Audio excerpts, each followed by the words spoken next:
요한계시록 특강 13번째 용에 관하여 계시록 12장 1절로 17절을 쉬운 성경으로 봉독하겠습니다.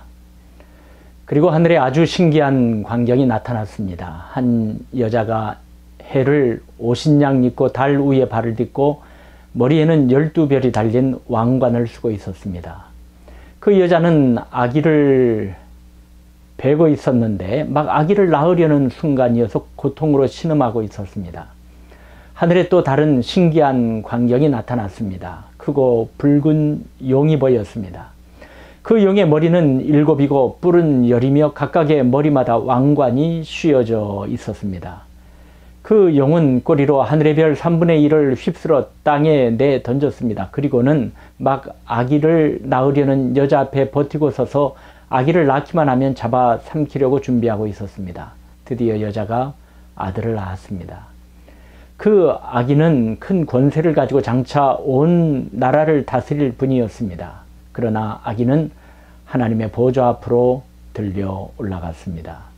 그리고 여자는 하나님이 준비해 두신 광야의 한 곳으로 도망쳤는데 그곳에서 1260일 동안 보호받을 수 있게 하셨습니다. 그때 하늘에서 전쟁이 일어났습니다. 미가엘과 그의 천사들이 용과 그의 부하들을 대항해 싸움이 일어난 것입니다. 그러나 용과 그의 부하들은 싸움에 패하여 하늘에서 쫓겨나고 말았습니다. 큰 용은 마귀 혹은 사탄이라고 불리는 바로 그 오래된 뱀이었습니다. 그 용은 온 세상을 잘못된 길로 인도하는 자였습니다. 용과 그의 부하들은 땅으로 동갱이 쳐졌습니다. 그때 나는 하늘에서 큰 음성을 들었습니다. 우리 하나님의 구원과 능력과 나라와 그리스도의 권세가 이제야 나타났다. 하나님 앞에서 밤낮으로 우리 형제들을 고소하던 자가 이제야 쫓겨났구나. 어린 양의 피와 그들이 증언하던 진리의 말씀으로 우리 형제들이 그를 이겼다. 그들은 죽음을 두려워하지 않고 목숨을 다해 싸웠다. 그러므로 하늘과 하늘에 있는 모든 자들아 기뻐하여라. 그러나 땅과 바다에 있는 자들에게는 화가 미쳤구나. 머리끝까지 화가 난 마귀가 그곳으로 내려갔으니 자기에게 시간이 얼마 남지 않았음을 알고 날뛸 것이다. 용은 자기가 땅에 던져진 것을 알고 남자 아이를 낳은 그 여자를 찾아 나섰습니다. 그러나 여자는 큰 독수리의 2 날개를 받아 이미 광야에 마련된 곳으로 날아갔습니다. 그곳에서 여자는 3년 반 동안 뱀의 공격을 피하여 안전하게 지낼 수 있었습니다. 그러나 뱀은 여자를 휩쓸어 버리려고 입에서 물을 홍수같이 뿜어내었습니다. 그때 땅이 입을 벌려 용의 입에서 나오는 물을 다 삼켜 여자를 도와주었습니다. 화가 머리끝까지 치민 용은 하나님의 명령을 지키고 예수님이 가르쳐 주신 진리를 굳게 간직하고 있는 여자의 남은 자손들을 공격하려고 나섰습니다. 용은 바닷가 모래 위에 섰습니다. 요한계시록 12장을 어떤 이는 용의 장이라 부르기도 합니다. 용이라는 단어가 많이 나오죠. 그리고 용의 정체에 대하여도 언급하고 있습니다. 7절로 9절을 보세요. 하늘에 전쟁이 있으니 미가엘과 그의 사자들이 용과 더불어 싸울세 용과 그의 사자들도 싸우나 이기지 못하여 다시 하늘에서 그들이 있을 곳을 얻지 못한지라. 큰 용이 내쫓기니 옛뱀 곧 마귀라고도 하고 사탄이라고도 하며 온 천하를 꿰는 자라. 그가 땅으로 내쫓기니 그의 사자들도 그와 함께 내쫓기니라. 사탄을 용이라고 지칭하고 있습니다. 큰 용이라고도 하고 같은 장 3절에는 한 큰 붉은 용이라고도 했습니다. 아무튼 이 용은 옛뱀 곧 마귀 사탄이라고도 합니다. 거대한 붉은 용, 즉 사탄은 본래 영화롭게 지음받은 천사였으나 교만하여 하나님과 같이 되려다 타락한 피조물 아닙니까?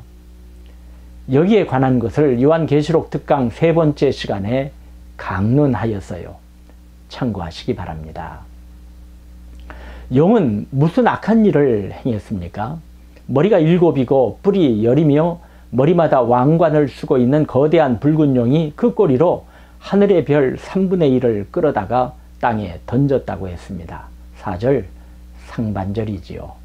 그 꼬리가 하늘의 별 3분의 1을 끌어다가 땅에 던지더라. 뿐만 아니라 붉은 용은 다른 천사들을 타락시켰습니다. 그 꼬리로 하늘의 별 3분의 1을 끌어다가 땅에 던졌다고 표현하고 있어요. 이 광경을 사도 요한은 본 것입니다. 그리고 그 붉은 용은 해산하려는 여자 앞에서, 여자는 교회를 상징하지요. 해산하면 그 아이를 삼키고자 합니다. 아기를 잡아 먹으려고 한 것입니다. 아이는 우리 주 예수 그리스도를 지칭한 것이죠. 이렇듯 용은 우리 주 예수 그리스도를 해하려 하였습니다. 계시록 12장 4절과 5절을 보세요. 그 꼬리가 하늘의 별 3분의 1을 끌어다가 땅에 던지더라.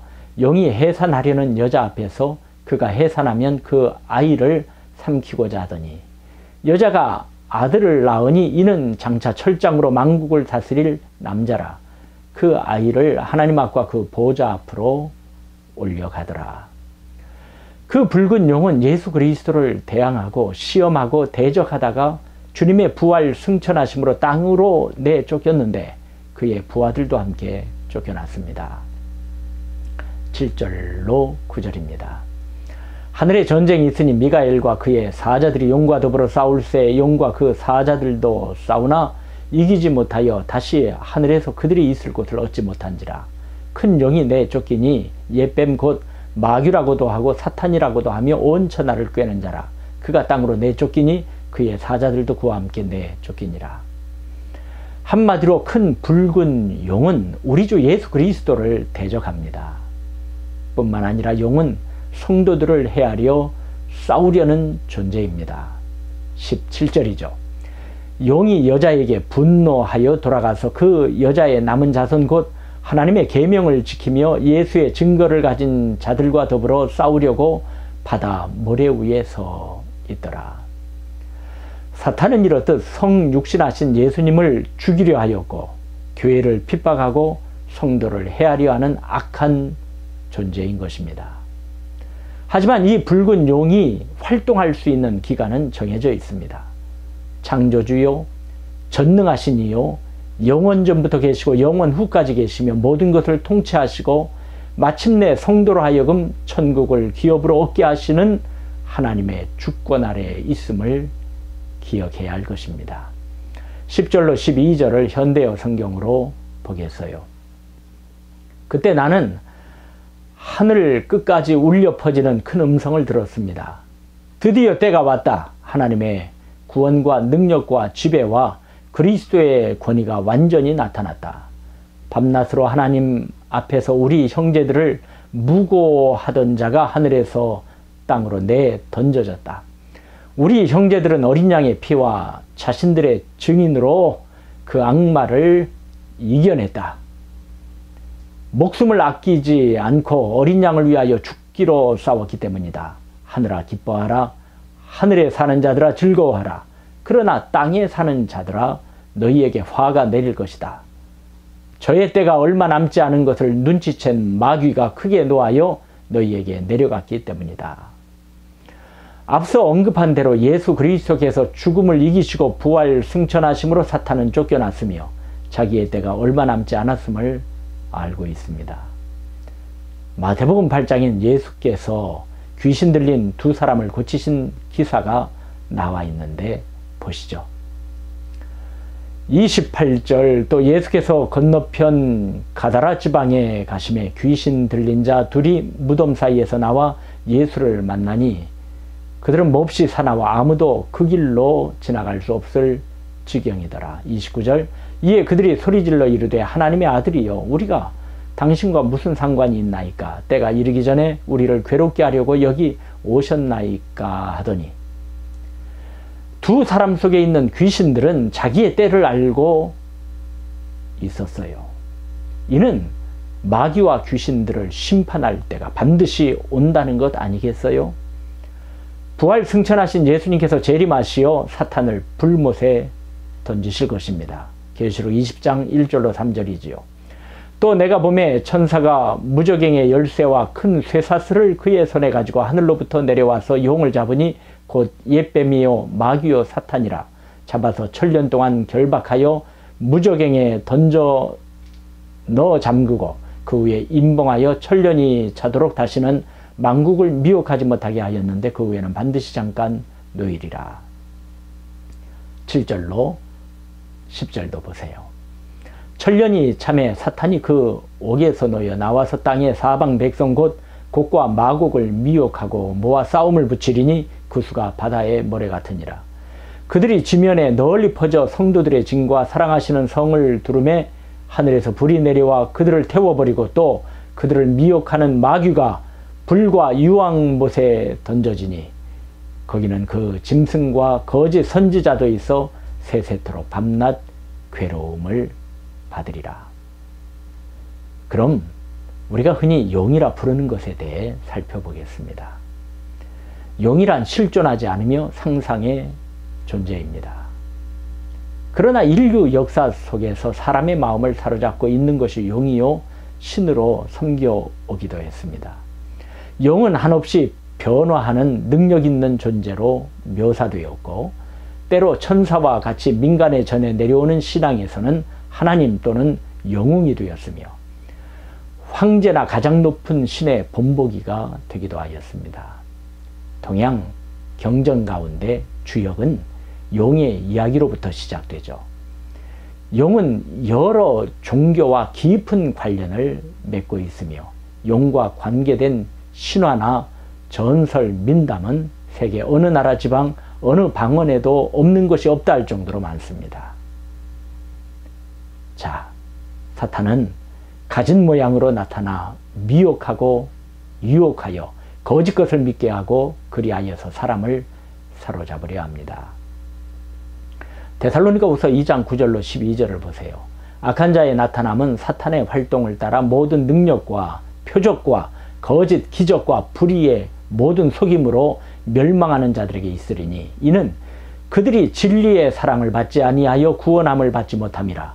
이러므로 하나님이 미혹의 역사를 그들에게 보내사 거짓 것을 믿게 하시면 진리를 믿지 않고 불의를 좋아하는 모든 자들로 하여금 심판을 받게 하려 하심이라. 악한 자는 사탄의 힘을 빌어서 큰 능력을 보일 것인데 가진 속임수를 다 쓸 것이라는 말씀 아닙니까? 앞으로 붉은 용 사탄의 속임수가 나타날 것입니다. 이 거짓 것을 하나님께서 뿌리채 뽑아 버릴 것입니다. 결국 자신의 정체를 용으로 포장한 사탄은 악한 자신의 본 모습을 세상에 적나라하게 드러낼 것입니다.